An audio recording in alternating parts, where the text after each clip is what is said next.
Escutar. Muito bem, sejam todos bem-vindos. Esta é a quinta aula do módulo Profetas ou Revelação nos livros proféticos da nossa comunidade Atos, da nossa igreja Atos, mas não só dela. Tem irmãos que assistem ao vivo de outras denominações de igrejas e outros que assistem às aulas que ficam gravadas posteriormente. Estamos no módulo que prevê 7 aulas, módulos dos profetas, e nós estamos hoje na quinta aula. Essas aulas acontecem às quintas-feiras, às 8 da noite, e depois elas ficam gravadas. Nós estamos no 4º módulo desse ano, já passamos pelo módulo do livro das leis, dos livros históricos, dos livros de sabedoria, e agora chegamos nos livros proféticos, fechando o ano de 2022. E o programa para esse ano. Então, vamos lá. Hoje é a aula de número 5, nós vamos estudar os profetas menores. Eu quero dizer a vocês que na Bíblia hebraica, que é uma outra divisão, diferente da nossa em português, todos os profetas menores, que são 12, eles são escritos, são um livro só. Na nossa Bíblia em português são 12 livros. Nós vamos, então, estudá-los em 3 partes. Os profetas antes do exílio, os profetas no exílio e os profetas depois do exílio. Nós vamos estudar com essa divisão. Então, a partir de agora, eu já peço o apoio das telas ao Naldo. E vamos lá, dar sequência aos conteúdos do dia de hoje. Muito bem, estamos então, olha, os profetas durante o exílio. Lembrando aqui que o exílio acontece porque Deus dá uma terra prometida, uma terra frutífera, uma terra literalmente que emana leite e mel, num símbolo de que é uma terra extremamente produtiva. Canaã, o povo vem do Egito, passa 40 anos no exército, Deus dá Canaã, eles lutam, vencem os povos terríveis que habitam aquela região, e Deus dá a eles essa terra. Só que Deus promete dar a eles essa terra e a sua descendência se eles continuarem fiéis à aliança estabelecida lá no Sinai. Mas isso não acontece. Então, passa-se algumas dezenas, centenas de anos, e o povo continua se voltando para deuses de Canaã, deuses cheios de malignidades, na verdade, demônios. E Deus diz que vai puni-los. Inclusive, vai puni-los perdendo a terra, perdendo o templo da adoração, e é isso que os profetas estão alertando. Nós já passamos aqui pelo reinado de Saul, Davi e Salomão, nós já estudamos os reis, e agora nós estamos estudando o mesmo período pela visão dos profetas. Então, esses profetas, eles estão... O primeiro exílio vai acontecer no século 8, ou seja, uma nação estrangeira poderosa militar entra na Palestina, entra em Jerusalém, devassa Jerusalém e leva os habitantes para o exílio. No primeiro caso, leva-se o exílio, acontece a partir de Samaria, no Reino do Norte, no ano 722. E passados uns 130 anos depois, as tribos do sul também vão para o exílio, no ano 586 a.C. Então, entre um exílio do Reino do Norte e o exílio do Reino do Sul, se passam mais ou menos 130 anos. No Reino do Norte, as 10 tribos vão para a Síria, a potência militar da época. No Reino do Sul, quem é a potência vigente já são os babilônicos. Então, é por isso que a gente ouve falar do exílio da Babilônia.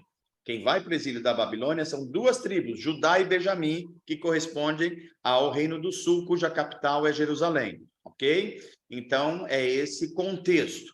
E nesse contexto dos profetas menores, e você já sabe que eles são chamados profetas menores porque eles escreveram menos. É só por esse motivo, né?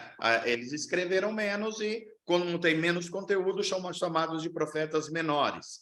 Então, nós vamos começar a entender como é que Deus, primeiro, ele alerta o povo do seu terrível pecado e do abandono da aliança com Deus. É a primeira coisa que eles vão fazer. Depois, eles vão dizer que este pecado que está sendo vivido pela nação de Israel de forma rotineira, vai levar a uma intervenção de Deus e um juízo de Deus, que é o exílio. O povo não acredita. Os pastores da época não acreditam. Os reis da época, que eram os políticos, não acreditam, mas os profetas estão dizendo que vai acontecer. Então, há profetas que profetizaram antes do exílio acontecer, que é o que nós vamos estudar hoje. Outros que profetizaram quando o exílio estava acontecendo. Nós vamos estudar quinta-feira que vem. E, finalmente, nós vamos estudar os profetas que profetizaram depois que Deus fez apenas a tribo de Judá retornar para Jerusalém. Então, das 12 tribos que habitavam a Palestina e foram para o exílio, só uma volta, que é Judá, e nem a tribo inteira, só uma parte dessa tribo que é chamada de remanescente fiel, conforme os profetas haviam predito. Ok? Então, dado essa introdução, vamos adiante, Naldo. Muito bem, um breve... Opa, eu acho que já pulou tela aí, me parece. Talvez pularam duas telas. Volta um pouquinho. Acho que foi para o final agora. Essa já é a tela seguinte. Eu tenho a impressão que tem uma tela antes dessa. Profeta... Essa está na última tela. Eu acho que estão pulando várias telas aí, Naldo. Essa é a tela 87, vê a tela 88, 80... Não é durante o exílio, é antes do exílio, volta mais. Aí, ó. Aí, ó. Isso. Na verdade, essa tela aí que nós vamos, é a partir dessa tela. Olha, os profetas que profetizam durante o reino dividido. O que é o reino dividido? É o reino depois do reino unido, que é o reino de Saul, Davi e Salomão. No reino desses três reis, as 12 tribos estão unidos. Depois que Salomão morre, o reino se divide. E é nesse período que vão surgir os profetas. Então, vamos entender aí, ó, o movimento profético em Israel. Primeira coisa que é preciso ser dita é que os profetas surgem num contexto, e isso é muito importante para os nossos dias também, em que duas instituições dadas por Deus a Israel estão falhando e falhando muito. Primeiro são os líderes civis, aquilo que a gente chamaria de homens públicos, ou chamaria de reis, governantes ou de políticos. Eles estão falhando muito, não lideram um povo conforme a aliança do Sinai, e Deus não está nada contente com essa instituição chamada os reis ou os governantes. Mas tem uma outra instituição que são os sacerdotes, que é aquele que deveriam liderar Israel numa adoração autêntica, não numa religião morta, não numa religião formal, mas numa religião autêntica. E os sacerdotes também estão falhando. Os reis, os sacerdotes, que eram as duas instituições para conduzir o povo, um para governar a vida civil, outro para governar a vida religiosa. Ambos estão falhando. O que Deus faz? Deus levanta profetas. E esses profetas vão corrigir o povo, mas vão corrigir o rei e vão corrigir o sacerdote. Então vai ter um conflito de poderes aí. E por isso que é importante a gente compreender. Então, na Bíblia Sagrada, o primeiro profeta, de fato, é Moisés.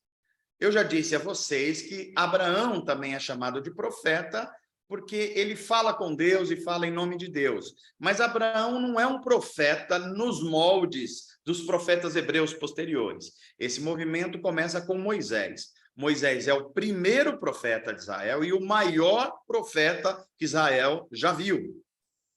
Moisés acumulava a função de profeta e essa função de líder civil também, enquanto Israel não tinha rei. E o seu irmão Arão cumpria a função de sacerdote. Ok? Então, Moisés viveu mais ou menos 14 séculos antes de Jesus. É bom que a gente se lembre que entre Abraão, Isaac, Jacó e José, tem um tempo de mais ou menos 600 anos. Então, ó, Abraão está distante de Jesus 2.000 anos. E nós estamos distante de Jesus 2.000 anos. Portanto, entre nós e Abraão tem 4.000 anos. Agora, entre Abraão e Moisés tem uma diferença de 600 anos. 600 anos. Então, Moisés está vivendo no século XV, 1.400 anos antes de Jesus. ok? Então, acontece tudo aquilo que nós já estudamos, a lei no Sinai, passa-se o Mar Vermelho, passa-se 40 anos na terra, entra-se na terra de Canaã, e depois vem os juízes, e depois vem os reis. Entre os reis, nós vamos ver um segundo grupo de profeta, principalmente a partir de Saul e Davi, que é o profeta Samuel, e outros profetas também que são menos assim conhecidos, mas importantes, Natã e Gade. Samuel, Natã e Gade profetiza durante os reinados de Saul e Davi, ok? Então esse é o segundo grupo de profetas. Depois tem um terceiro grupo, que é composto por 2 profetas, Elias e o seu sucessor Eliseu. Veja, quando Elias profetiza, já acabou o Reino Unido de Israel. Salomão já morreu, o reino se dividiu em norte e sul. O norte está se desviando rapidamente da aliança, o sul mais lentamente, mas também se desviando. Então, começa aí o movimento profético de Elias e de Eliseu, principalmente alertando o povo contra a mistura que eles estavam tendo. Eles adoravam Yahvé, o Deus de Israel, mas queriam adorar Baal também, porque tinha uma série de circunstâncias. E Elias denuncia isso, e ele é mal visto pelos sacerdotes, ele é mal visto pelo rei, e inclusive ele é mal visto pelo povo. É bom que a gente diga isso. Então, esses 3 movimentos proféticos estão acontecendo. Moisés, depois essa tríade Samuel, Natã e Gade, e depois Elias e Eliseu. Terminado a época de Elias e Eliseu, aí começa o que nós chamamos da era dos profetas escritores. Profetas que, além de ser a boca de Deus e a profecia para o povo, eram também escritores. Então, nós estamos falando aí da época que começa basicamente com Amós e Oséias. Amós, Oséias, Jonas, Miqueias e Isaías. Eles estão profetizando depois de Eliseu e de Elias. Provavelmente uns 100 anos depois de Elias, principalmente. E é esses que nós vamos estudar hoje. Na outra aula, a gente vai estudar Naum, Sofonias, Abacuque, Jeremias, Daniel, Ezequiel e Obadias. Alguns deles a gente já estudou. E eles vão profetizar durante o exílio. E, finalmente, Ageu, Zacarias e Malaquias, os 3 profetas após o exílio. Vamos adiante. Então, vamos lá. Um breve panorama de quem são esses homens, essa classe extraordinária de homens que Deus levanta para corrigir o seu povo, mas para corrigir o rei também e para corrigir o sacerdote. Então, esses profetas escritores, eles começam a aparecer no século 8, anos 700 e pouco antes de Cristo. E vamos lá, um dos primeiros é Amós. Quem é Amós? Amós é profeta em Judá, Reino do Sul. Amós é uma espécie de pastor de ovelhas, mas os estudiosos, cada vez que estão estudando mais, estão entendendo que Amós era uma espécie de um comerciante de rebanhos, na verdade. E ele pregou contra a injustiça social, ou seja, os ricos estavam esmagando os pobres em Israel. Israel era para ser a nação que ensinaria justiça para as outras nações. E ela estava igual ou pior às outras nações. E Amós denuncia isso. O outro profeta, eu só estou dando um panorama, daqui a pouco a gente vai aprofundar, é Oséias. Oséias é um dos poucos profetas do norte, do Reino do Norte. A maioria do Reino do Sul. Ele é profeta no Reino do Norte. Ele profetiza durante o reinado de um rei chamado Jeroboão II, um rei que foi muito bem economicamente em Israel, militarmente, mas muito mal espiritualmente. Então, é possível que alguém seja bem-sucedido econômica e politicamente, e mal-sucedido espiritualmente. É o caso desse rei aí. E o Oséias profetizou sobre a traição que a nação de Israel, com seus líderes, estavam fazendo em relação àquela aliança lá do Sinai. Yahvé será o nosso único Deus e nós seremos o povo de Yahvé. Nós obedeceremos a sua lei e ele nos dará vida abundante. Eles estão quebrando e Oséias denuncia essa quebra de aliança. Depois, a gente vai ver Jonas. Jonas é o único profeta, de fato, do norte. Do norte. A gente vai ver que lá no Novo Testamento, é tão pouco profeta no Reino do Norte, que alguém vai falar assim, quando dizem que Jesus está vindo da Galileia, que é o norte de Israel, alguém vai dizer assim, ué, pode vir alguma coisa boa lá do norte da Galileia? Porque os profetas, a maioria, estavam no sul.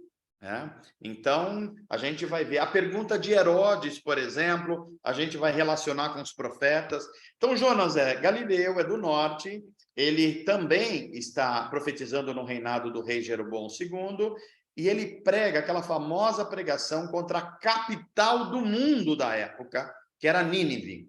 Nínive era a capital do império maior do mundo, o império dominante, que era a Síria. Depois nós vamos ver o profeta Miqueias. Miqueias era profeta em Judá, ele profetizou durante o reinado desses reis aí, ó, Jotão, Acás e Ezequias, e ele prega contra a opressão social que está havendo e a corrupção da religião e da sociedade.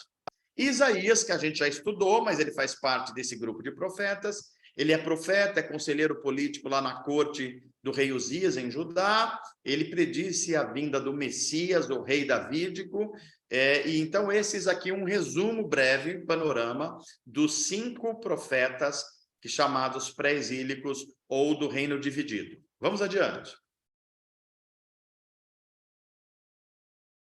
Depois nós vamos estudar Naum, Sofonias, Abacuque. Eu nem vou falar muito neles agora, para não confundir a cabeça de vocês.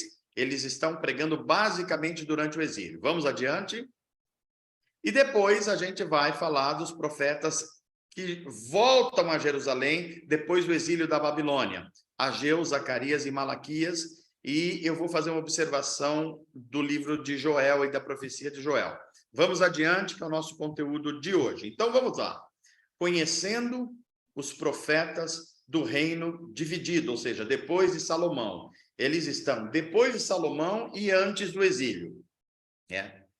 Primeiro de tudo, esses profetas foram chamados por Deus para corrigir os ministérios do rei e do sacerdote. Isso você já sabe. Agora, o que talvez você não saiba é que eles tinham 3 funções mais específicas, os profetas. Primeiro, confrontar o pecado do povo da aliança. Porque eles entraram numa espiral de pecados contra Deus, que eles não estavam mais percebendo o que era pecado e o que não era.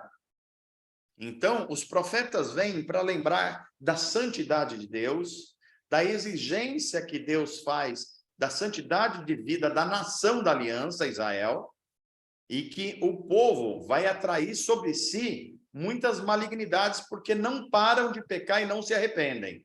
Idolatria, imoralidade, opressão, cultos misturados a deuses de Canaã. Então, essa é a primeira função. A segunda função do profeta era mostrar que aquela escalada de pecados da nação ia ter como consequência o juízo de Deus. E por que o juízo de Deus viria a eles, inclusive com o risco deles perderem a terra prometida e perderem o templo da adoração? Porque eles estão quebrando a aliança constantemente, sem sinais de arrependimento.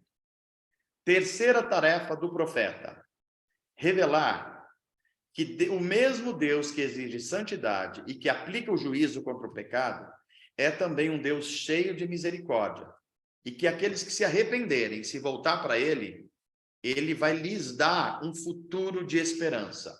Então, a função do profeta passava por essas 3 coisas. E, na verdade, os profetas de qualquer época têm que passar por essas 3 coisas.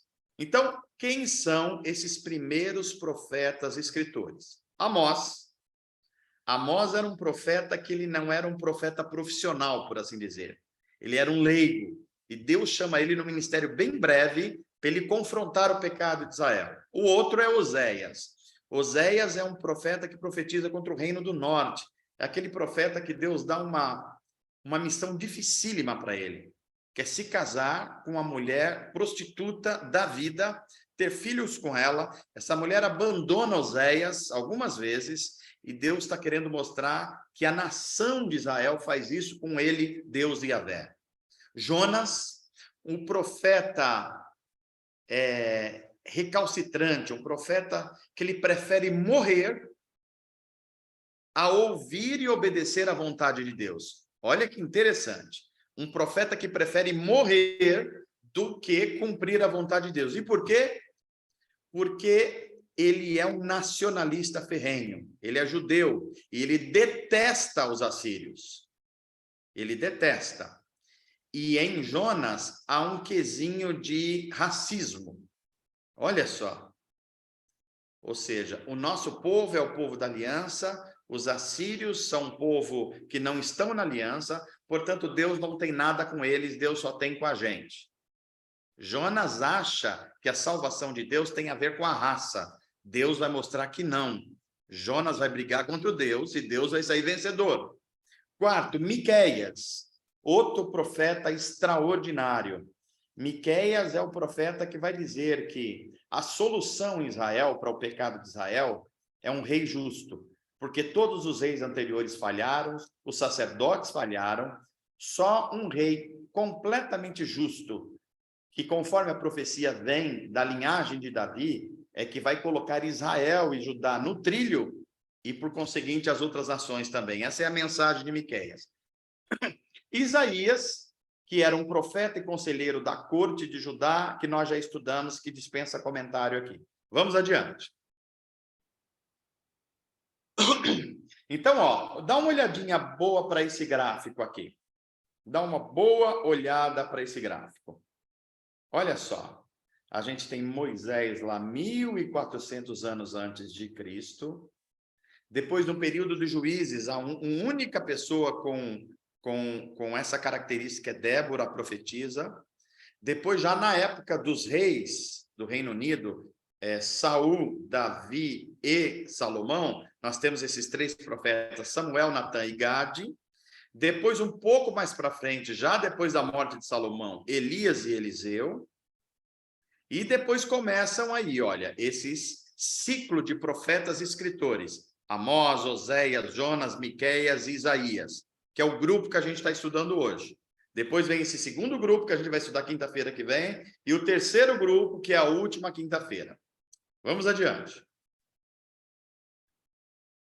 Começando com Amós. Do seu lado esquerdo tem uma telinha com Amós em destaque, mas lembrando os outros profetas que fazem parte desse grupo, Oséias, Jonas, Miqueia e Isaías. Eu vou pedir para o Antônio. Antônio, se você puder abrir o seu microfone, eu queria que você lesse o que está escrito aqui, enquanto eu pego um copo de água. Pode ler para o grupo inteiro, tá bom? Sim. Preparem-se para encontrar seu Deus. Amós proclamou aqueles que adoravam isso. Ao repreender ricos que oprimiam pobres, disse que ansiava por uma grande inundação de justiça, que levou esse pastor de rebanho a sair de Tecoar e ir a Betel, para pronunciar julgamentos tão veementes. Para pronunciar julgamentos tão veementes, Amós não ganhava vida como profeta em tempo integral. Foi o ungido de Deus que levou a empreender a jornada. Sua mensagem pede retidão, isto é, adoração adequada, que resulta em ética social correta. O povo de Deus ainda precisa de ajuda do profeta para fazer essa ligação entre ética e adoração. Muito obrigado, Antônio. Então, nós estamos diante do profeta que vai denunciar os pecados de Israel e vai dizer que Israel está separado de Deus e da aliança. Por isso que ele diz, prepare-se para encontrar com seu Deus. Ele está pregando um encontro, um reencontro. E reencontrar-se com Deus exige retidão, adoração autêntica e não adoração formal e falsa, e exige também ética social, ou seja, o que se prega deve se aplicar à vida. Então, a mensagem de Amós tem todo esse contexto.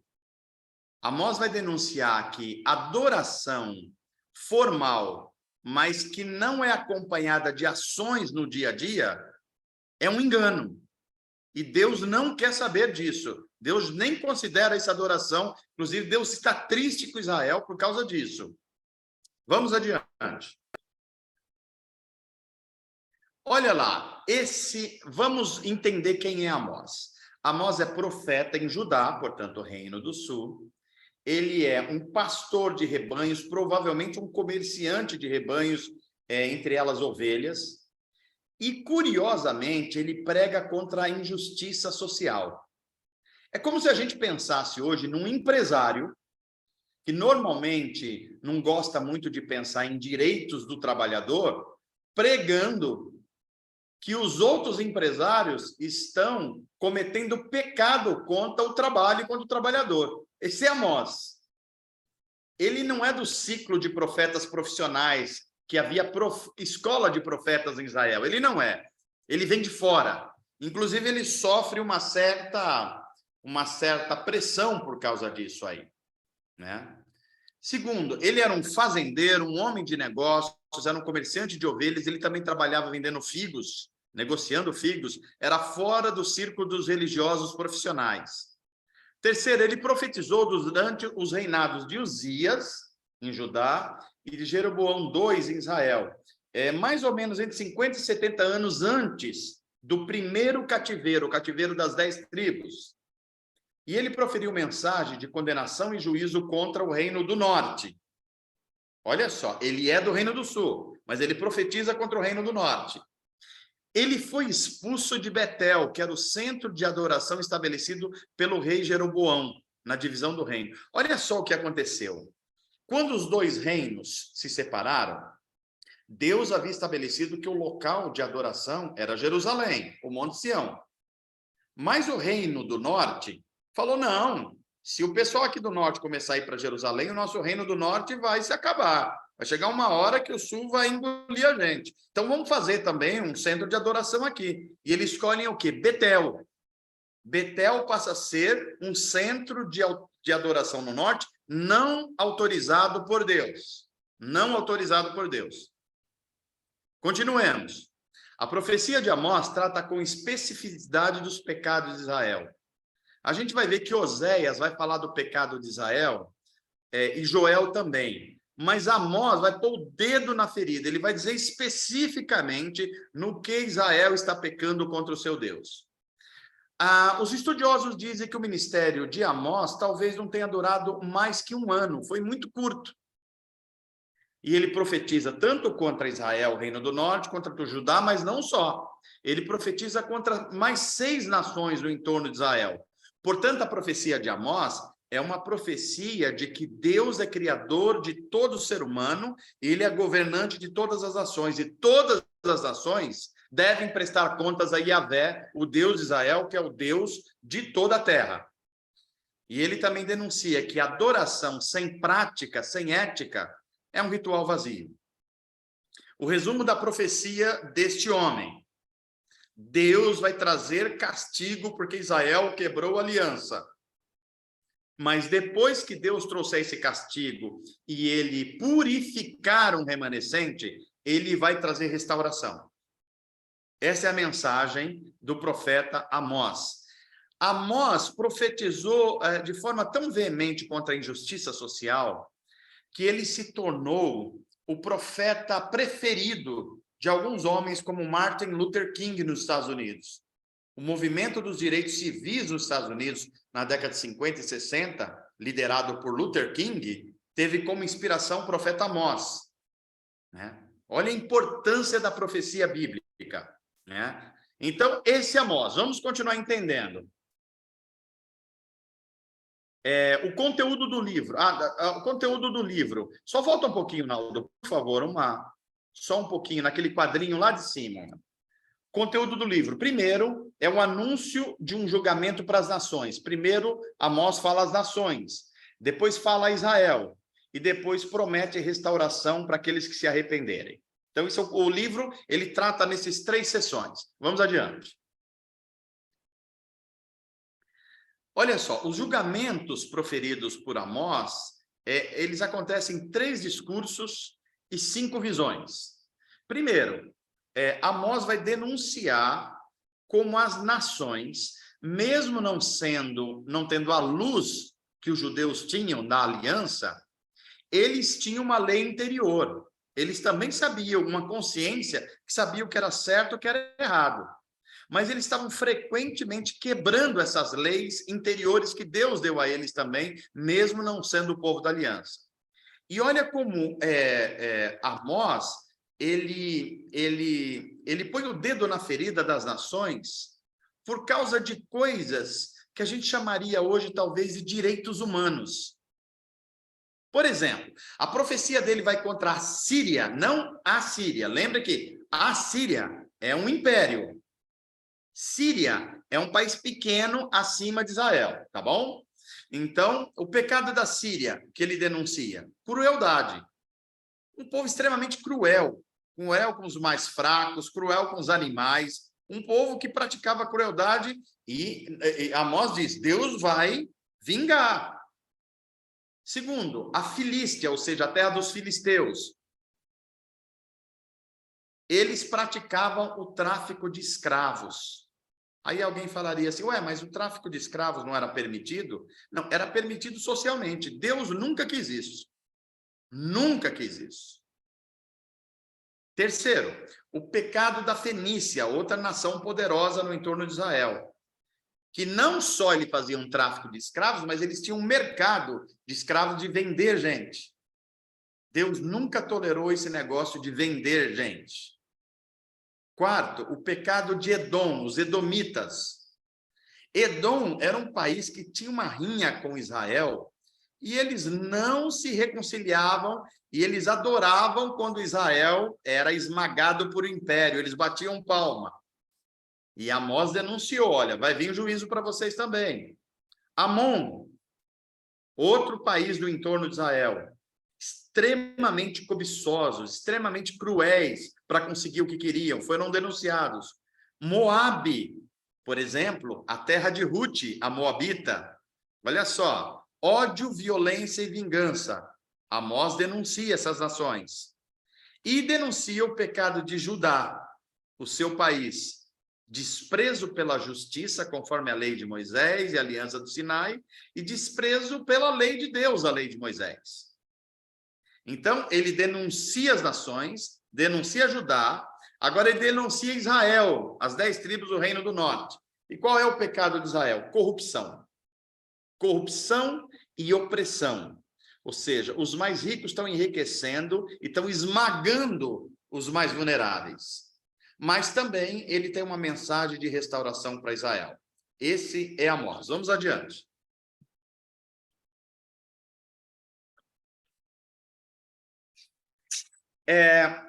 Eu vou dar... Olha, depois nós vamos ter um prazo para a gente fazer interação, mas eu queria deixar um espaço aqui, se alguém quiser fazer uma pergunta só, sobre o livro de Amós, porque a gente vai entrar em Oséias agora.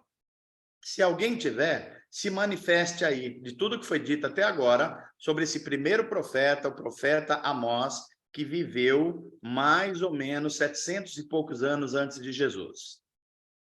O profeta que denuncia a injustiça social. Alguma questão?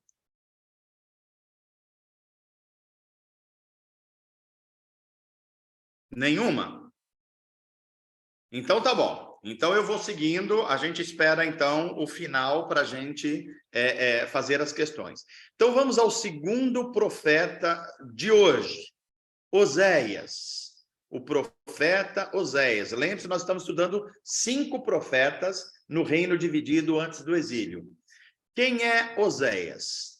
É aquele profeta que sofreu traição e angústia por causa do adultério da sua esposa. No entanto, o livro que leva o seu nome tem mais a ver com a tristeza de Deus que com um relacionamento humano rompido.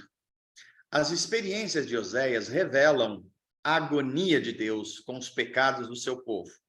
A justiça de Deus requer julgamento, mas em seu amor ele promete resgatar o seu povo escolhido. Oséias abre uma janela para o coração de Deus. Vamos entender melhor esse profeta e a sua profecia. Vamos adiante.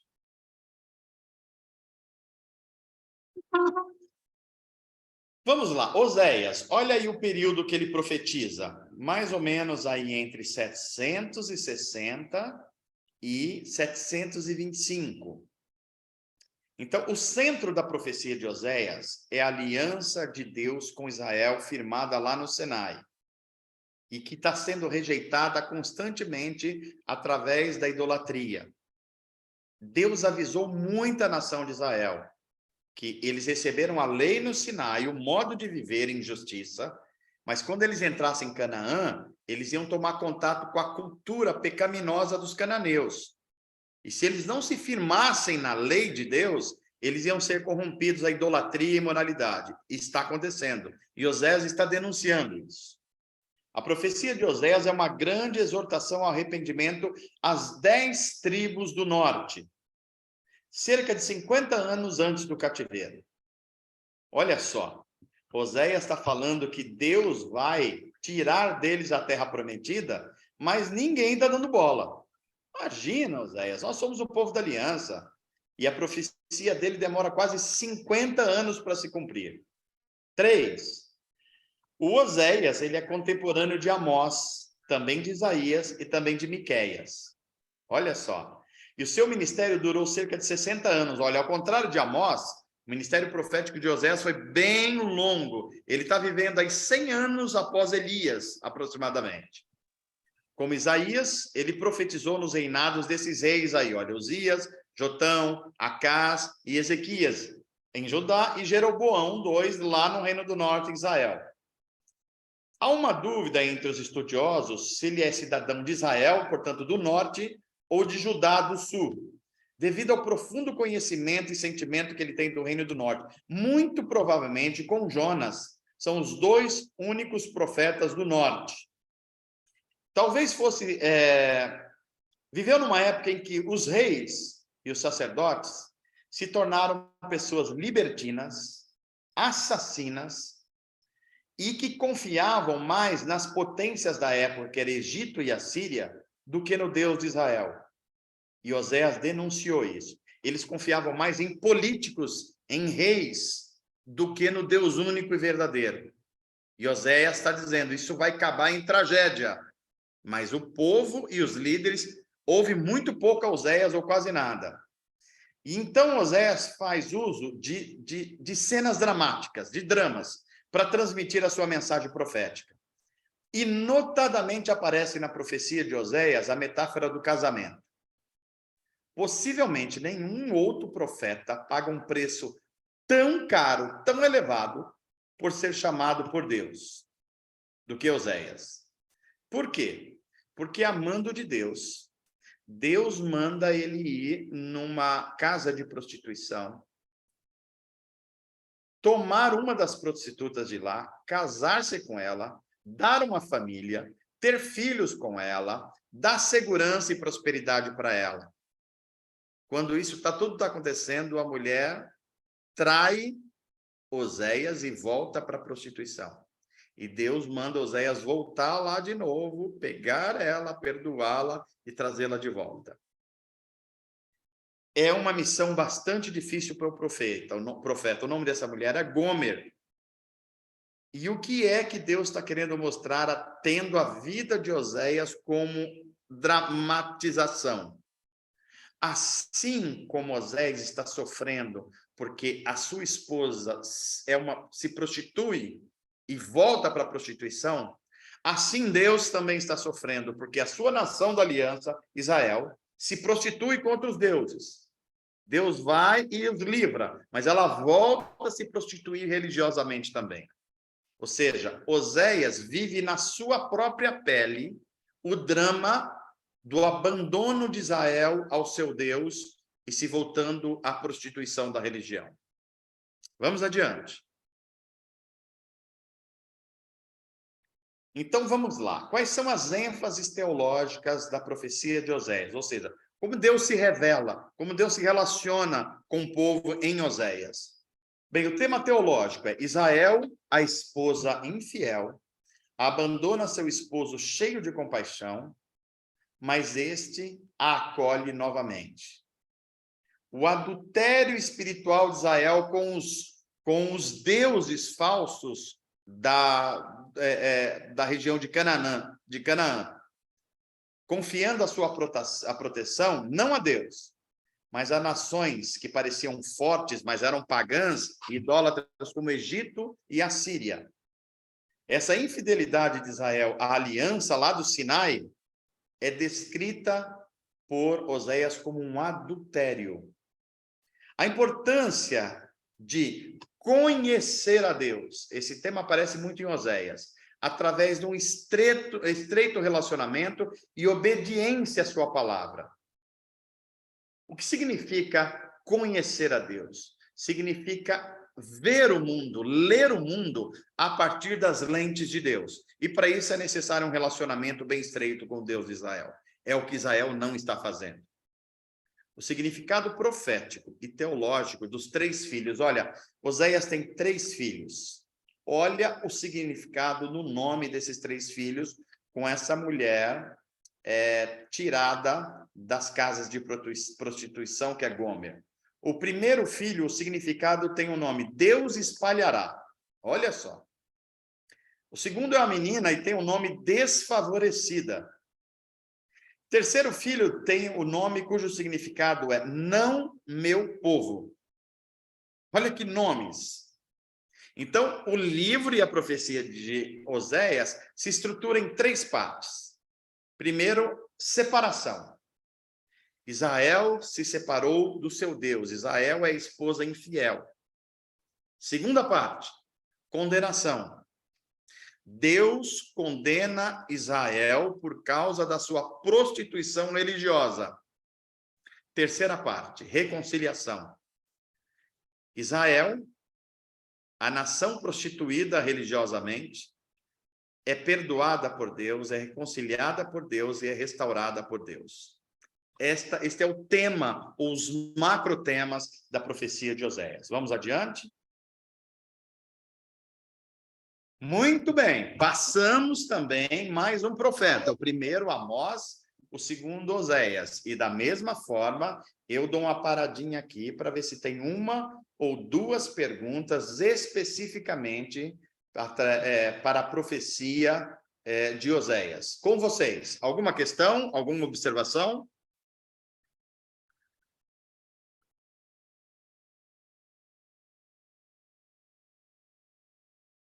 Nenhuma? Se você for falar, abre o seu microfone, senão não ouço. Tá tudo bem até aí, sem dúvidas?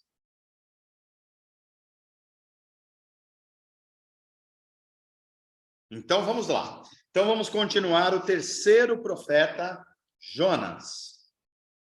Jonas é um livro conhecido e apreciado em razão dos acontecimentos surpreendentes e irônicos que relata. Embora o profeta com o mesmo nome, homônimo, seja o personagem principal, o propósito central do livro não é falar dele, Jonas, mas sim de Deus. Por meio da experiência de Jonas, o Criador Todo-Poderoso revela que, apesar de ser o Deus que derrama sua ira sobre os perversos, ele é também aquele que, de bom grado, derrama misericórdia sobre quem se arrepende. Inclusive, sobre os que não hesitaríamos em considerar fora do alcance dessa misericórdia. Ou seja, o tema da profecia de Jonas é um tema indigesto. Qual é o tema? Deus ama pessoas que a gente provavelmente odiaria. Esse é o tema de Jonas. E Jonas fica doido da vida porque Deus exerce misericórdia para um povo que ele odeia. Ele fica tão doido da vida que ele quer morrer. Ele prefere morrer a ver os seus inimigos da Síria tendo salvação de Deus. Olha como é atual esse tema de Jonas. Vamos adiante.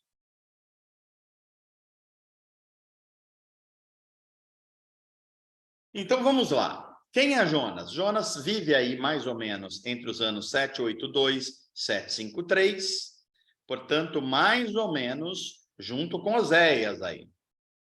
Ele é, junto com Oséias, os únicos profetas do norte. Sobre Oséias há dúvida, sobre Jonas não há dúvida nenhuma. Ele é profeta do norte de Israel, um caso raro. Ele é galileu. E ele pregou, claro, sendo profeta do norte, as 10 tribos de Israel no reinado do rei Jeroboão II. Claramente, Jonas rejeita o seu chamado. Eu acho que é o único profeta que faz isso dos canônicos. Deus chama, ele fala, não, não quero ir, não vou para outro lugar. E ele tenta escapar da presença, da vontade do Senhor. Você conhece a história. Ao invés de ir para Nínive, que é a capital do Império da Síria, ele vai para Tarsis, é o lugar oposto. A sua profecia, ou seja, a profecia de Jonas, é contra a capital da poderosa Síria, Nínive. Agora, olha o detalhe, como Deus não deixa nada desalinhado na sua profecia. Nínive é fundada por um rei que tem uma lenda sobre ele. Qual é a lenda? Que ele era uma espécie de rei e de Deus ao mesmo tempo. E uma das demonstrações dessa divindade é que ele era metade homem e, atenção, metade peixe. Se nós não sabemos esses detalhes da profecia de Jonas, a gente não vai entender muito bem por que tem um peixe na história, por que o povo se arrepende. Veja, o fundador da poderosa cidade de Nínive tem uma lenda que ele é um homem-deus e que ele existiu no formato metade homem, metade peixe. Quando os ninivitas sabem que Jonas foi vomitado de um grande peixe, quem eles associam? Ao fundador da sua cidade. É fundamental que a gente compreenda isso. Vamos continuar. Jonas não tem uma profecia diretamente a Israel. A mensagem dele é direcionada à Síria, Nínive. Mas a própria história do livro de Jonas mostra que Deus está corrigindo Israel também contra o quê? Contra o exclusivismo judeu, o nacionalismo judeu. Nacionalismo extremo é pecado, porque nacionalismo extremo costuma escalar para racismo. Jonas experimentou isso. Ele achava que os assírios, por não fazer parte da aliança como Israel, era gente de segunda classe, e que Deus nem devia se preocupar em levar salvação a eles. E muito menos ele, Jonas, levar uma profecia de salvação. Ele não queria saber de nada disso. Ele achava os assírios pior tipo de gente.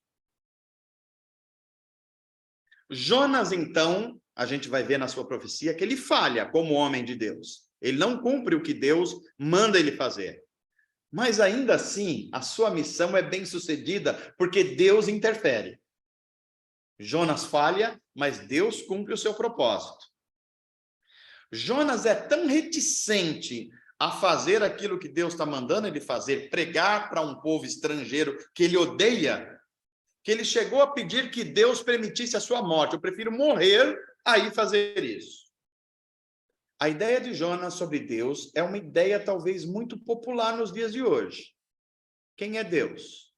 Deus é o Deus dos evangélicos. Deus é o Deus dos protestantes. Deus é o Deus dos pentecostais. E o resto? Não, o resto não conhece a Deus. Só a gente que conhece Deus. Jonas achava que Deus estava limitado à cultura de Israel e não à cultura dos outros povos. Hoje em dia também não é assim? Se você não se veste desse jeito, você não é crente de verdade. Se você não se ouve esse tipo de música, você não é crente de verdade. Se você não fala esse tipo de linguajar, você não é crente de verdade. Jonas, esse é Jonas. E Deus está ensinando a nação de Israel que Deus não está limitado a país nenhum, a cultura nenhuma, a religião nenhuma. Deus é o Deus de toda a terra e ama todos os povos. O livro de Jonas é considerado o livro missionário do Antigo Testamento. Por quê? Porque Jonas é chamado a fazer missão no estrangeiro. Não diante de Israel e Judá, mas diante de um país estrangeiro, que é a Síria, que tem como capital Nínive. Então, agora vamos entender o conteúdo do livro. Também 3 partes. A primeira é a missão de Jonas. Deus manda ele para Nínive, ele desobedece. Ele pega um navio para Tarsis, acontece tudo aquilo que vocês conhecem. vai para o oposto do que Deus manda. Como resultado, ele vai só descendo, ele é jogado ao mar, depois ele vai para o fundo lá do estômago de um grande peixe. Esse grande peixe entrega Jonas numa praia, e eu quero que vocês se lembrem o que eu expliquei aqui há pouco. Mas deixa eu dar uma informação histórica aqui. Tem muita pregadora, inclusive, das igrejas desavisados, ou que não estudaram Jonas. Nínive está distante do litoral cerca de 400 quilômetros. Tem muita gente achando que o peixe vai lá, dá uma vomitada em Jonas, e Nínive inteira está na praia esperando, vendo essa cena. Não tem nada disso. Não tem nada disso. Entre Jope e entre Nínive, que são as cidades onde Jonas está e onde ele vai, tem 400 quilômetros pelo menos. A história chega em Nínive. Não é que os ninivitas viram o que estava acontecendo com Jonas. Essa é a história de Jonas, cheia de coisas bastante importantes, para além de um peixe que engoliu Jonas, como a história de Daniel é muito mais importante do que Daniel na cova dos leões. Vamos adiante. Muito bem. Sobre Jonas, eu queria dar uma pausinha aqui também. Vocês tiveram informações novas, talvez para a maioria de vocês, sobre o profeta Jonas, a sua profecia e o que estava em jogo ali desse profeta com a sua mensagem, que não era para Israel, é para um outro país, cheio de nuances, cheio de questões culturais, cheio de questões de nacionalismos ou até de racismos mesmo. Então, abra um espaço para ver se tem alguma questão da parte de vocês, ou no microfone, ou no chat, ou no zap. Vamos lá.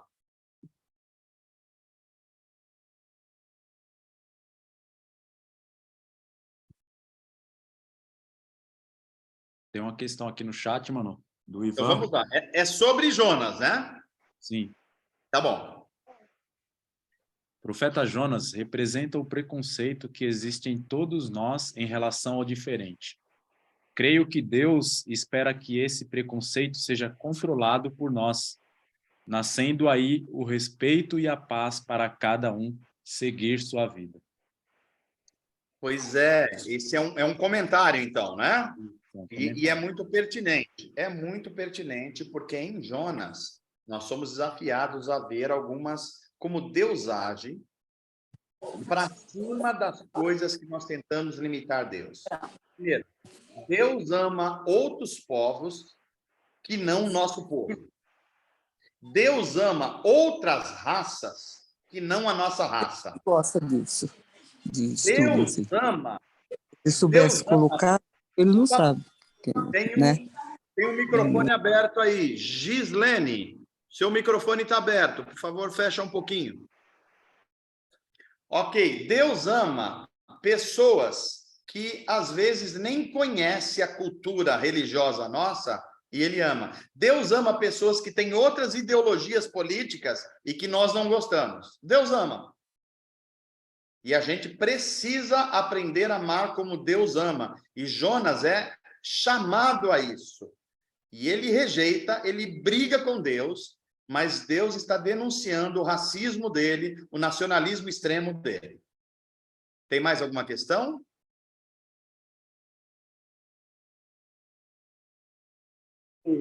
Adir, eu vou fazer uma pergunta. Vamos lá, Dir. A referência que está, né? Que o povo de Deus está falando de Jesus. E eu queria entender esse negócio direito, que eles estão pedindo para Jesus um sinal. O microfone, eu não sei se é só para mim que está um pouco ruim, eu não entendi muito bem a Falando pergunta. assim para Jesus, dá-nos Tá cortando um pouco. Está cortando, né, Naldo? Então não é só para mim, não. Você pode repetir, Dirce, ou você ou o Antônio? fala. É a respeito da referência. Tá travando, Dirce. comparativo de Jesus. Eu sequer consegui entender, Naldo. Se você conseguiu, transmite para mim, mas eu não consegui entender nada. Enquanto isso, parece que o Valdir levantou a mão. Parece, eu não sei se é isso mesmo. É, isso mesmo. Oi, boa noite, vocês me ouvem? Sim. Manu, uma dúvida sobre os princípios aí dessa história de Jonas. Quando você mencionou aí que Deus ama outros povos, né? E outras pessoas, enfim. Só para eu entender, ver se eu não estou compreendendo errado. Essa questão desse amor é o amor que seria um reflexo da graça comum ou existe um amor específico como o de eleição, coisa do tipo assim envolvida nisso?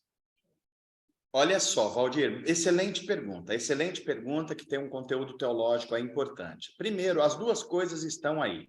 Claro que como graça comum, ou seja, o desejo de Deus de fazer o bem a toda a sua criação está aí sendo contemplado. Mas é mais do que isso. Aí nós estamos falando mesmo do desejo de Deus de salvar aqueles que se arrependem. Veja, os assírios ou ninivitas não eram o povo da aliança, não era o povo da eleição. O povo da eleição foi eleito para representar a justiça e o reino de Deus para as outras nações. Só que eles estavam fazendo mal isso. Então Deus, cheio de misericórdia, tenta levar essa mensagem através de um profeta hebreu. Então Deus quer mesmo salvar, dar oportunidade de salvação. Então é graça salvífica mesmo aí, tá ok? Mesmo eles não sendo originariamente o povo da aliança. Deus não prometeu salvar só o povo da aliança. Deus prometeu, através do povo da aliança, se revelar às outras nações. O plano de Deus, veja, é fazer descendentes espirituais de Abraão, não descendentes étnicos de Abraão. Descendentes espirituais. E quem são os descendentes espirituais? Aqueles que creem em Deus, que confiam nele como Deus único. Então, o propósito é salvacional mesmo, Valdir. Entendi. E esse tipo de contexto também se aplica para os dias de hoje? De salvação? Sem dúvida nenhuma. Não, agora, mais abertamente, Valdir. Até porque não há mais povo da aliança, pelo menos da antiga aliança. Agora, o que está em vigência após Jesus é a nova aliança. E na nova aliança, Paulo e Jesus vão explicar que não há grego, não há judeu, não há mulher, não há homem, não há bárbaro, não há educado, todos são um a partir de Cristo. Então, não há mais essas diferenças, elas foram abolidas em Jesus. Ok, mano, obrigado. Será que a gente consegue ouvir aqui? Seu áudio voltou agora, Dirce? Vai, fala. O comparativo que Jesus faz, né, onde o judeu pergunta aqui para eles dar um sinal para eles, né? E ele pega e fala assim, ó geração, né? Vocês pedem um sinal, mas o único sinal que eu vou dar é o de Jonas. E ele passou... Okay. Agora eu entendi, Dirce. Agora entendi. É a relação da fala de Jesus, quando ele está discutindo com os fariseus e saduceus, e eles pedem um sinal, que eles querem que Jesus prove que ele é sobrenatural, que ele é de fato o Messias, e que se ele era o Messias, ele teria que fazer os milagres que se esperava do Messias. Eles não querem ouvir a mensagem de arrependimento de Jesus, eles querem ver atos sobrenaturais, que é o que acontece hoje em dia, gente. As pessoas não querem ser confrontadas com a mensagem de Jesus, porque ela conforta, mas ela confronta. O que eles querem? Campanhas, milagres, atos sobrenaturais. É isso que o povo queria na época de Jesus e parece que não mudou muito na nossa época. Jesus falou, sabe de uma coisa? Eu não vou dar sinal nenhum a vocês. Ou vocês entendem que o reino de Deus chegou e ele é muito mais amplo do que essa mente religiosa mesquinha de vocês, ou eu não vou dar sinal nenhum. Até porque vocês já têm o sinal. E ele cita Jonas. Vocês já têm o sinal de Jonas. Qual é esse sinal de Jonas? É que como Jesus, que depois morreria e ficaria 3 dias debaixo da terra, assim Jonas ficou 3 dias aonde? No ventre do peixe. E depois ele foi lançado para a salvação dos gentios. Assim Jesus, depois da morte e ressurreição, seria lançado para a salvação dos gentios. Olha que coisa linda. É disso que está sendo falado, diz. E os fariseus e saduceus, principalmente os fariseus, que eram mestres em Israel, tinham que saber disso. Ok? Legal. Então, vamos ver se a gente segue para o último dos profetas de hoje aqui. Miqueias. Quem é Miqueias? Miqueias é aquele profeta que anunciou devastação, tanto para Jerusalém, Reino do Sul, como Samaria, Reino do Norte. O julgamento de Deus estava prestes a vir sobre os falsos profetas, sobre os líderes rebeldes de Israel e sobre os ricos. Miqueias é outro profeta que, como Amós, denuncia muito a opressão na sociedade. A acusação de Deus contra o seu povo resultou em destruição, mas depois dela viria a restauração. Olha como a mensagem dos profetas era confronto e conforto, devastação, restauração. Por intermédio de Miqueias, o Espírito de Deus proveu uma forte palavra de esperança quanto ao futuro do seu povo. O Senhor prometeu resgatar um remanescente, que voltaria para a terra como povo renovado de Deus. Também prometeu subjugar os seus inimigos, e de Belém. E aqui é a primeira vez que surge a cidade da onde Jesus, o Cristo, viria. De Belém seria enviado o seu governante. Miqueias exclama de modo simples, mas veemente, que não há Deus como o Senhor. Esse é Miqueias. Vamos adiante. Vamos entender um pouquinho Miqueias e a sua profecia. É o nosso 4º profeta. Ele viveu aí, olha, entre 735 e 700. Na verdade, ele profetizou mais esse período, tá bom? Eu estou dando mais a data aí do período de profecia do que a data de vida dos profetas propriamente dito. Vamos lá. A profecia de Miqueias antecipa o dia em que o esperado descendente de Davi viria de Belém. Ou seja, a sequência de reis em Israel estava falhando o tempo inteiro, tanto no norte quanto no sul. Os sacerdotes estavam falhando o tempo inteiro, tanto no norte quanto no sul. E Miqueias profetiza que Israel só vai ser livre do seu pecado, da sua corrupção, da sua imoralidade, da sua idolatria, quando vier o rei justo prometido nas Escrituras, o rei da linhagem de Davi. E aqui é a primeira vez que o profeta fala da onde ele virá. Ele virá da cidade de Belém. Belém até hoje é pequenininha e na época era também uma vila insignificante. E pior, Miqueias era um cara do campo, ele não era o cara da cidade. Então era como se as pessoas falassem, aí está um caipira falando que o Messias vai vir da roça, do interior. Era assim que Miqueias estava sendo visto na época, mas era Deus falando através dele. Miqueias é contemporâneo de Isaías. E a mensagem de Miqueias faz uma ponte entre o pessimismo do que está acontecendo no presente, o pecado, a idolatria, a imoralidade, mas do glorioso futuro prometido por Deus a quem se arrepender e que ele vai redimir. Como Isaías, a profecia de Miqueias relaciona a era presente com a era futura, tanto para Judá, Reino do Sul, como Israel, Reino do Norte. A sua profecia sobre o rei da linhagem de Davi vai relacionar um texto interessante do Antigo Testamento, que é Miqueias 4 e 5, com um texto do Novo Testamento, que é Mateus 2.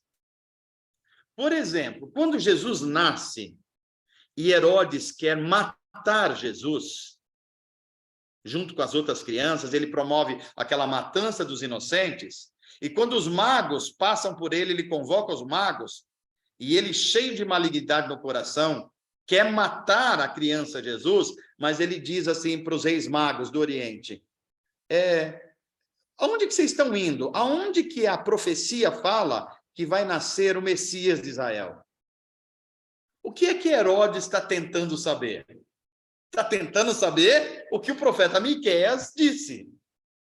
De Belém virá a salvação, de Belém virá o Messias. Veja, os magos do Oriente sabiam disso. Herodes estava doido para saber isso. E já tinha sido profetizado 700 anos antes de Jesus nascer. Miqueias mostra um Israel destruído pelos falsos líderes, mas salvo no futuro pelo verdadeiro líder, o Messias, o Filho de Deus encarnado da linhagem de Davi. É bom aqui a gente compreender que as pessoas que viviam a época de Miqueias e Isaías, e talvez eles mesmos, não tinham uma ideia clara, como nós temos hoje, de que esse Messias prometido no Antigo Testamento era Jesus Cristo. Eles estavam 7 séculos de diferença.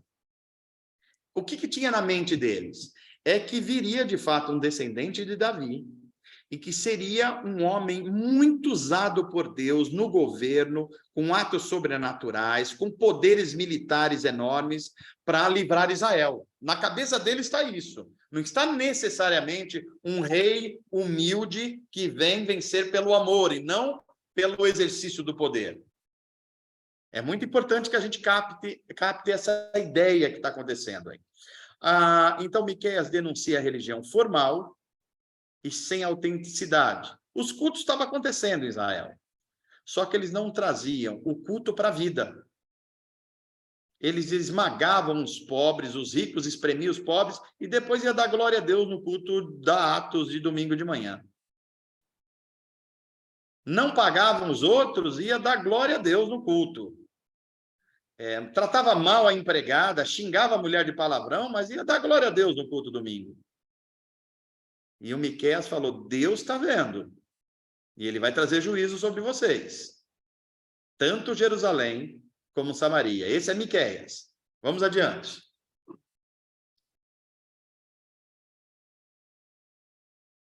Uma pergunta sobre o profeta Miqueias. Alguém quer fazê-lo aí? Até que a gente... Isaías só vou passar, porque nós já estudamos Isaías, tá bom?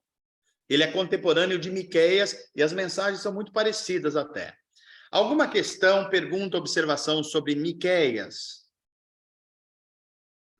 O profeta que indicou de onde viria o Messias. O profeta que era meio do interior e o pessoal não tendia a dar muito ouvidos a ele. Ainda mais quando ele disse que Jesus viria da Brasilândia, do Piauí, do fundo do Maranhão. Alguma questão?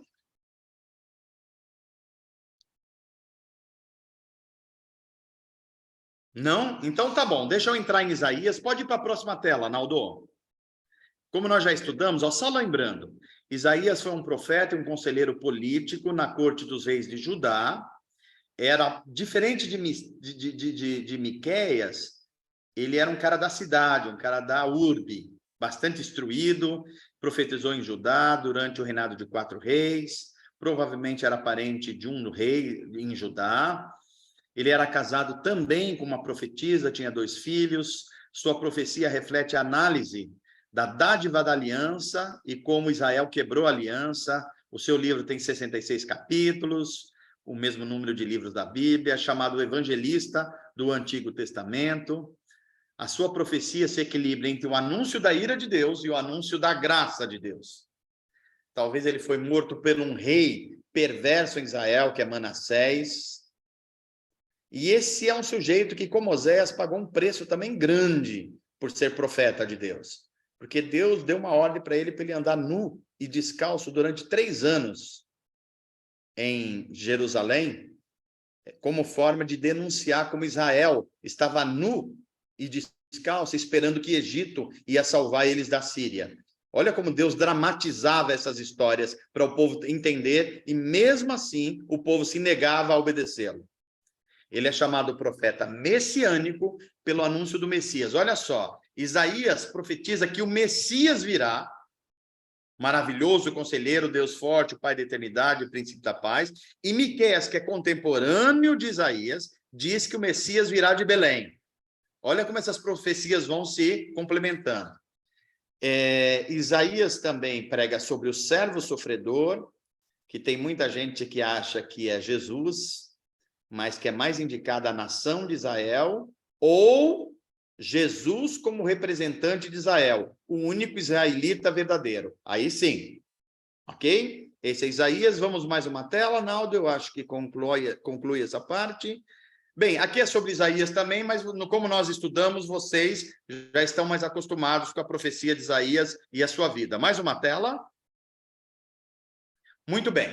Este é o conteúdo de hoje, esse é o conteúdo da aula 5. Nós passamos por 5 profetas: Amós, Oséias, Jonas, Miqueias, Isaías. Todos profetas no reino dividido, ou seja, quando tinha reino sul e norte, todos eles falaram antes do exílio, denunciando que o pecado de Israel, de não seguir a aliança do Sinai, vai fazer com que Deus julgue a nação e eles vão perder a sua terra. E eles vão para o exílio. O exílio não aconteceu ainda, eles estão denunciando os pecados de Israel, ok? Então, aqui nós finalizamos o conteúdo da 5ª aula. Faltam 2 aulas para a gente concluir esse módulo, e eu volto aí para o Naldo para a gente fazer uma interação a partir de agora.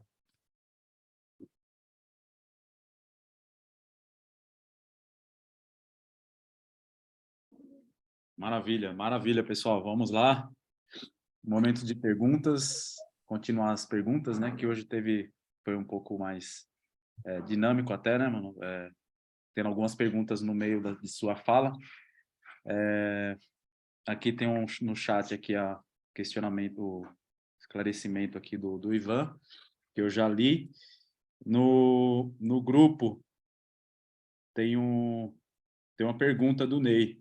Ele fala o seguinte: quando Jeroboão, contra a vontade de Deus, define Betel como local de adoração, é o mesmo Betel de peregrinação Jacó?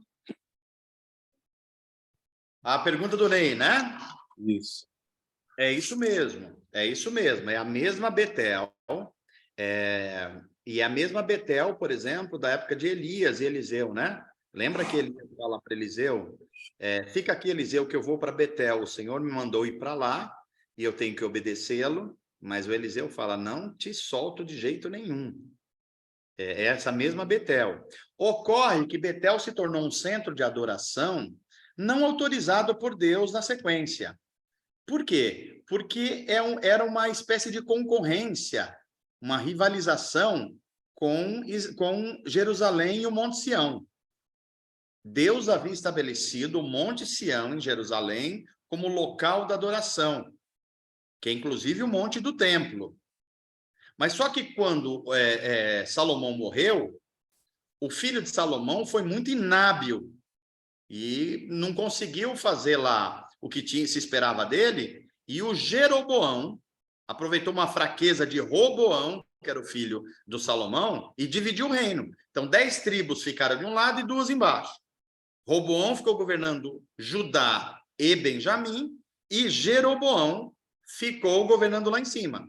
Só que o que acontecia? Tinha as festas, 3 festas de adoração. E para onde o povo de Israel ia? Para Jerusalém adorar, inclusive na Páscoa. O Jeroboão falou, isso não vai dar certo. Se o pessoal continuar indo para lá, na verdade, nós vamos nos ser submetidos ao Reino do Sul. Então, o que eu tenho que fazer? Eu tenho que fazer um novo centro de adoração. Então, ele faz uma espécie de bezerro de ouro, igual lá no deserto. E ele faz um centro de adoração em Betel. E ele coloca um novo sacerdote lá também. Olha só. Que é um sacerdote, por exemplo, que vai tratar Amós muito mal, que é Acasias. E Amós profetiza contra ele. Então, é um lugar desautorizado e que vai espalhar a idolatria em Israel. É a partir de Betel que vai acontecer isso. Porque os israelitas vão adorar em parte Yahvé, mas em parte Baal, em parte outros deuses dos cananeus. E vai haver uma mistura, um sincretismo religioso que Deus vai rejeitar. Então, é isso que está acontecendo lá, ok?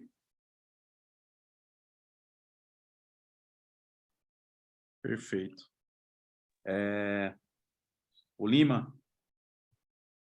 Acho que é o Lima Acho que é o Lima. Vemos que a principal mensagem dos profetas era levar o povo ao arrependimento. É isso mesmo, Lima. É isso mesmo. Lembra que o profeta tinha 3 funções, conforme nós falamos hoje. Primeiro, é denunciar o pecado de Israel, a quebra da aliança, e que isso ia levar com consequências drásticas e chamavam arrependimento. A segunda função é: se vocês não se arrependerem, Deus vai trazer juízo. Isso significa vocês perderem tudo que vocês tinham como dádiva, a terra, o templo e tudo mais. E a terceira função é: Deus continua amando vocês, se arrependam, se volte para Ele, porque Ele é cheio de misericórdia, Ele vai redimir vocês. Eram as 3 tarefas dos profetas. Isso tanto é verdade, né, mano, que Jonas não queria fazer o que Deus determinou. Não queria conversa com isso, Naldo. Ele não queria. Falou, vou para aquele povo lá miserável, eles vão se arrepender e não são merecedores da graça.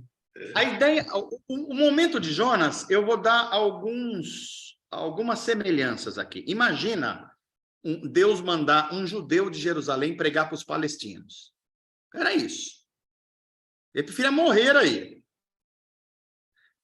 Ou um cubano pregar para os americanos. Ou ainda, sei lá, lá na Irlanda tem uma divisão entre católicos e protestantes que já deu muitas guerras. Então, era um católico pregar para um protestante ou um protestante para o católico. Vou pegar um exemplo bem claro aqui. No Brasil, com essa polarização, era um bolsonarista dar um abraço, um beijo num petista, ou um petista dar um beijo, um abraço no bolsonarista e falar: você é meu irmão. Era isso. O Deus da Bíblia é assim. Se nós queremos segui-los, teremos que aprender com ele. Ou vamos ser rejeitados.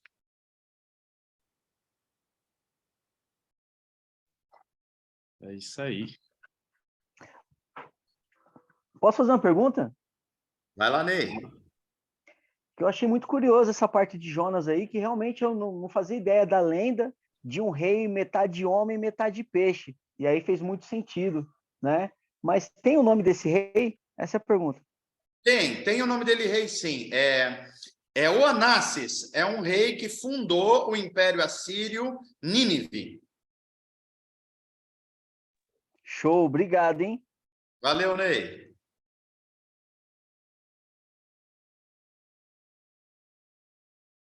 Mais alguma questão aí? Será que a gente está relacionando bem os profetas? Ó, só para ajudar vocês a relacionarem aí. A gente começou falando de Amós. Amós é o profeta que inspira muitos reformadores sociais, que ele fala muito em justiça social. Oséias. Oséias é o profeta que denuncia a prostituição religiosa em Israel. Deus manda ele casar com uma prostituta, ele tem 3 filhos. Esse é Oséias. Depois nós falamos de Jonas, o profeta nacionalista, e, se você quiser, o profeta meio racista. E, em quarto lugar, Miqueias, que é o profeta que vem do interior, é contemporâneo de Isaías, e que ministra contra a imoralidade, a corrupção, e diz que o problema de Israel só vai ser resolvido quando vier o rei davídico, o Messias, o rei que vai comandar não só a justiça em Israel, como a justiça em todas as nações. E, claro, Isaías, que a gente já tinha estudado. Então, esses 5 fazem parte dos profetas pré-exílico. Eles profetizam antes do exílio, o exílio não aconteceu ainda. Eles estão alertando, inclusive, para o arrependimento acontecer, para que Deus não os mande para o exílio. A gente já sabe que o povo não os ouviu, porque Deus mandou para o exílio tanto o reino do norte quanto o reino do sul.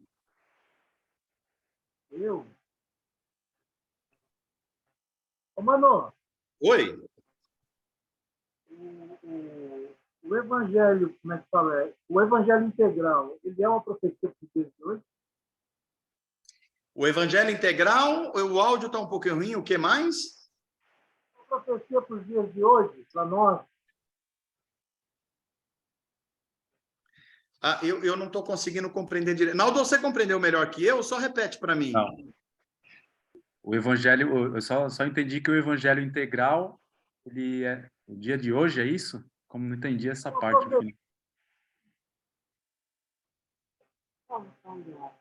Não é espalhado, está falhando o áudio.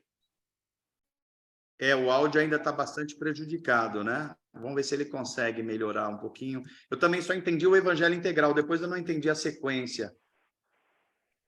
Ele é uma profecia para os dias de hoje, para nós. Perfeito. Se ele é uma profecia para os dias de hoje para nós. Todas elas, Antônio, todas elas. É por isso que na Bíblia hebraica, os 12 profetas que a gente está estudando, ele é um livro só. É um livro só que mostra as mazelas do povo da Aliança Israel, que nós temos que interpretar como as mazelas nossas também. Como nós, que não temos nem a desculpa, porque eles ainda tinham a desculpa, se é que tinham, na verdade não tinham, mas eles podiam dizer assim, nós só conhecemos a lei de Moisés, nós não conhecemos o Messias ainda. Agora, Jesus já veio no nosso tempo. Jesus já interpretou todos os profetas. Ele já disse todos os pormenores do que os profetas queriam dizer.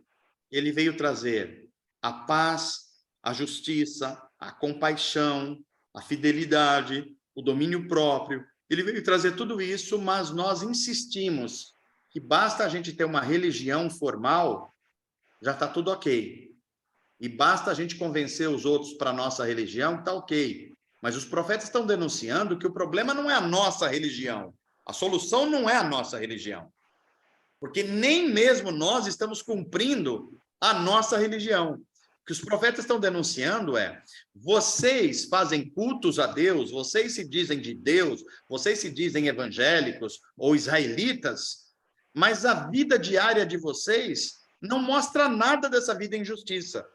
Vocês estão oprimindo uns aos outros, vocês estão sendo racistas uns com os outros, vocês estão fazendo do seu corpo um templo de demônios com imoralidade, vocês estão praticando injustiça na economia de vocês, vocês não estão tratando os estrangeiros de forma adequada, vocês estão fazendo tudo errado. Mas estão achando que indo para o culto ao domingo, seguindo alguns rituais, está tudo certo. E o que os profetas estão dizendo, isso está tudo errado e Deus está com nojo disso. E ele vai aplicar juízo para purificar a nação. E isso vai implicar, inclusive, arrancar a terra prometida de vocês ou arrancar vocês da terra prometida, para que sejam purificados no exílio para depois voltar. E nós sabemos que só voltou uma tribo, Judá, e uma parte dessa tribo. Deus recomeça, então, com os remanescentes de Judá.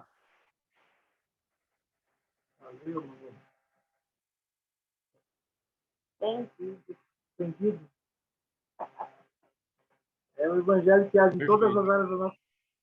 Pois é, o evangelho integral, como você falou, ele deve abranger todas as dimensões da vida. A dimensão espiritual, a dimensão social, a dimensão psicológica que é interior e a dimensão relacional dos relacionamentos.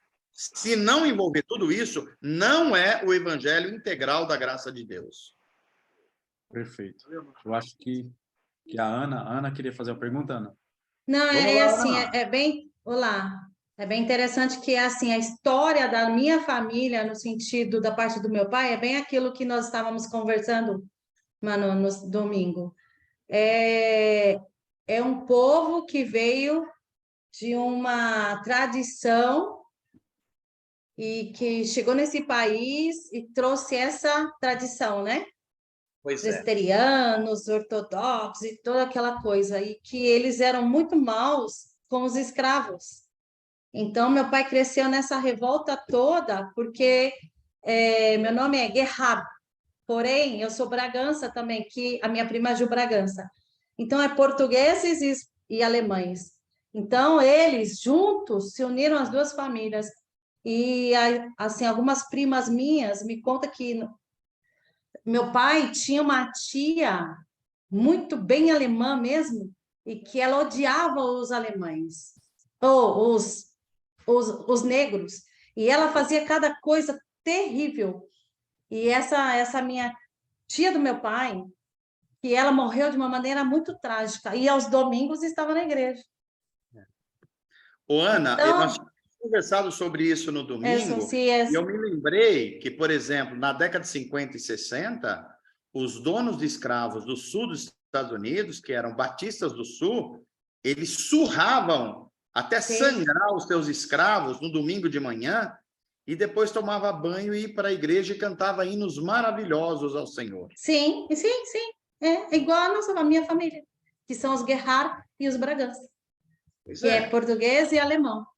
Então, é isso aí mesmo. Então, isso acontece em vários níveis, Ana. Por isso que os profetas, eles são atuais.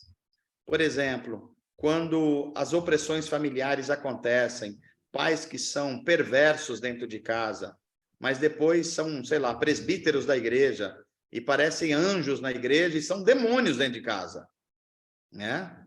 E a gente poderia falar patrões que esfolam seus colaboradores, mas vão para as igrejas e dão graças a Deus porque são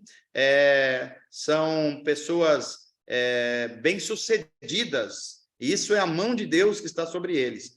É isso que Amós, Miqueias, Isaías estão denunciando. Essa religião é falsa, ela é formal, ela não é autêntica. Deus tem nojo dessa religião. E pior, vocês estão fazendo isso e as nações que não conhecem Deus estão achando que isso é normal também. É por isso que Deus manda Jonas sair do seu meio e ir para o meio dos assírios, porque Israel não está conseguindo ser luz nem para eles mesmos, quanto mais para as nações estrangeiras. Então, essa é uma mensagem muito atual para nós. Ou seja, nós devemos nos reunir como povo de Deus para adorar. A Bíblia chama isso. Mas essa adoração deve ser o resultado de uma vida inteira de adoração a Deus. Uma vida que envolve o uso correto do dinheiro, o uso correto do tempo, o uso correto das relações familiares, o uso correto das relações sociais, o uso correto das relações com os filhos, o uso correto com as relações políticas, o uso correto com as relações com a arte. O evangelho, ele tem que influenciar todas essas áreas, senão não é o evangelho. Senão é uma religião formal, que pode ser racista, que pode ser exclusivista, que pode ser nacionalista, como Deus está denunciando que é o Israel de Jonas. Parece que mais alguém levantou a mão aí, Naldo.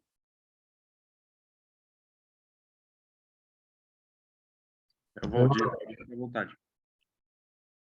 Não, é sobre essa última colocação sua aí dos escravos, dos batistas americanos aí, também trazendo para os dias de hoje, com essa questão mais exclusivista e racista e moralista, eu sempre tenho essa dúvida, se as pessoas que usam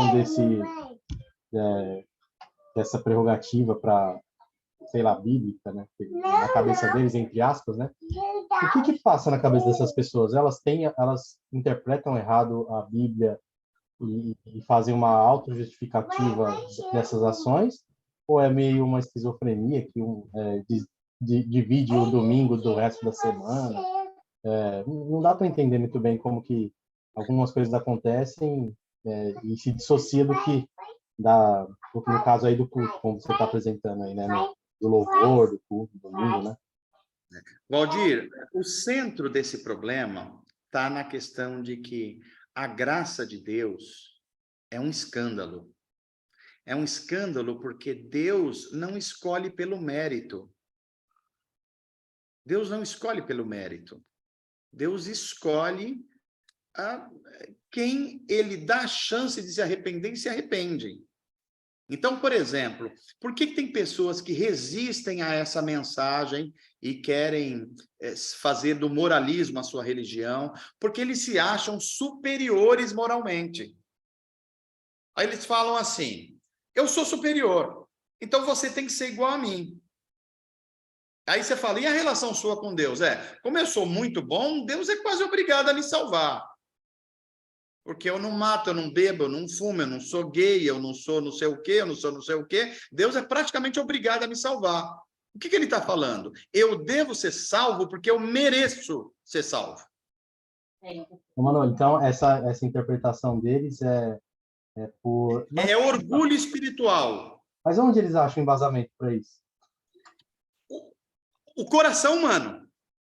Não é a interpretação errada. Não. O coração humano, desde Adão, é assim. A menos que se abra para a ação do Espírito Santo, o coração humano vai levar esse egocentrismo. Isso é, na origem, o pecado original. O pecado original, na origem, é o orgulho. É o orgulho que leva eu a querer matar o meu irmão como Caim matou Abel. É o orgulho que quer que eu domine pessoas sobre o meu poder, como fazia lá o pessoal da Torre de Babel. Veja, é o orgulho que vai causando todos os problemas que a gente vai ver em Gênesis, Êxodo, Apocalipse. O povo de Israel, agora nós somos o povo da aliança. Nós somos orgulhosos agora, porque Deus nos elegeu. Isso vai levar à derrocada deles. Entendi. Então, o orgulho vem de uma seleção superior, que ele acha. É uma ideia exagerada de que nós somos melhores que os outros. Isso leva aos outros pecados, Valdir, sociais. O que é o racismo? Essa ideia. Uma pessoa de pele negra é inferior a mim. Isso é pecado. Isso afronta a Deus. O que é o pecado social do rico contra o pobre? Essa pessoa é inferior a mim porque ela não tem as posses que eu tenho. Isso é pecado. Isso é orgulho. E Deus Deus tem nojo disso. Entendi. Entendeu? Uhum. Obrigado. Legal. Mais alguma saideira aí para a gente fechar? Mano, não, só para falar boa noite a todos. Os apóstolos, eles batiam de frente com isso, né? Inclusive Paulo chegou a confrontar Pedro, né? Por uma relação dessas, que ele se reunia mais com os judeus, né? Os apóstolos, eles batiam muito de frente com isso, né? É isso mesmo. É por isso, Leandro, que a Bíblia vai ensinar sobre si mesma que o fundamento da nossa fé são os profetas e os apóstolos. Os profetas do Antigo Testamento e os apóstolos do Novo. E eles batiam de frente disso. Paulo confrontou Pedro. Pedro era o líder dos apóstolos. Veja, Pedro estava tão condicionado culturalmente, achando que a salvação era só para os judeus, que ele não conseguia perceber o que ele estava fazendo. Foi preciso que Deus chamasse um judeu, mas que estava imerso na cultura grega, que é Paulo, para poder levar o evangelho de forma não ideologizada para o mundo inteiro, inclusive confrontando Pedro. Não chame Pedro de impuro, o que Deus já aceitou. É como se alguém falasse assim, eu não aceito essa pessoa. Aí Deus fala assim, não chama de não filho quem eu estou chamando de filho. Não chama de traste quem eu estou chamando de amado. Não chame de Zé Ninguém quem eu estou chamando de meu filho amado. É isso. É a mensagem de Paulo. É a mensagem dos apóstolos. É a mensagem dos profetas. Radical, né, gente? O evangelho da graça de Deus é radical. É por isso que Paulo fala que é o escândalo da graça. É um escândalo. O judeu é um escândalo. Como é que Deus pode escolher gente que não está dentro de Israel, o povo da aliança? Nós somos moralmente superiores. Nós temos uma religião superior. Nós somos descendentes de Abraão. Nós somos descendentes de Davi. Como assim? Deus está rejeitando a gente e chamando os gentios. Pois é o escândalo da graça. Graças a Deus. É isso, é isso. É bom quando a gente sai da aula meio torto, Naldo. Verdade. a gente é confrontado e confortado. Quando a gente é confrontado, a gente fala assim, agora eu entendi o meu pecado. Aí os profetas vão dizer, junto com os apóstolos, volte para Deus, volte para a sua palavra, se arrependa, passe a ver o mundo como Deus vê. Deus sempre abraça o contrito de coração. A mesma mensagem que é para Israel é a mesma mensagem para nós hoje. A minha oração é que Deus nos dê um coração assim, que se arrependa e que fala, Deus, me ensina eu a chamar de bom tudo que o Senhor chama de bom e afastar de mim tudo que o Senhor quer que se afaste de mim. Aí a gente vai ter o coração de Deus revelado na pessoa de Jesus Cristo. Amém. Que seja assim. Mais alguma coisa? Não. Não? Deixa eu ver. Parece que acendeu um chat aqui. Ninguém falou no chat, não, né? Não, já foi lido, já. Já foi lido, né? Então tá bom. Então, meus irmãos, meus queridos irmãos, que Deus abençoe vocês, que Deus abençoe a noite de vocês, que Deus abençoe o coração de vocês. E que tudo isso que nós estamos recebendo do Espírito de Deus, a gente traga para dentro da gente, faça uma revolução. E que a gente revolucione os ambientes onde nós vivemos, a família, o bairro, a empresa, o ciclo de relacionamentos. Porque é só esse poder que revoluciona os ambientes. Os outros poderes são moralismos, afasta, só segrega pessoas. O evangelho, ele confronta, mas ele conforta. E é por isso que ele é o evangelho, é por isso que ele torna o ser humano novo, uma nova criatura, para viver uma nova vida, para viver numa nova sociedade, que é a igreja de Jesus, esperando uma nova criação. É por isso que os apóstolos vão dizer, eis que tudo se fez novo. Deus sempre quis isso. Por isso que ele formou um povo que falhou na sua missão. Aí ele chama os descendentes espirituais de Abraão. Não é mais descendentes étnicos, raciais. É um povo agora de natureza espiritual. De todos os povos, línguas, raças, nações. Não há mais divisão em Cristo. É o que Paulo ensina em Gálatas. Eu espero que essa mensagem esteja impregnada dentro do nosso coração. Que Deus abençoe vocês. A gente está concluindo a aula de número 5, mais 2 aulas, concluímos o módulo Profetas e concluímos também o ano. E a gente retorna em fevereiro com algumas coisas que eu estou planejando, orem por isso, para a gente ter a nossa jornada continuada a partir de fevereiro, tá bom? Naldo, podemos dar um break, então, na aula 5, um stopping record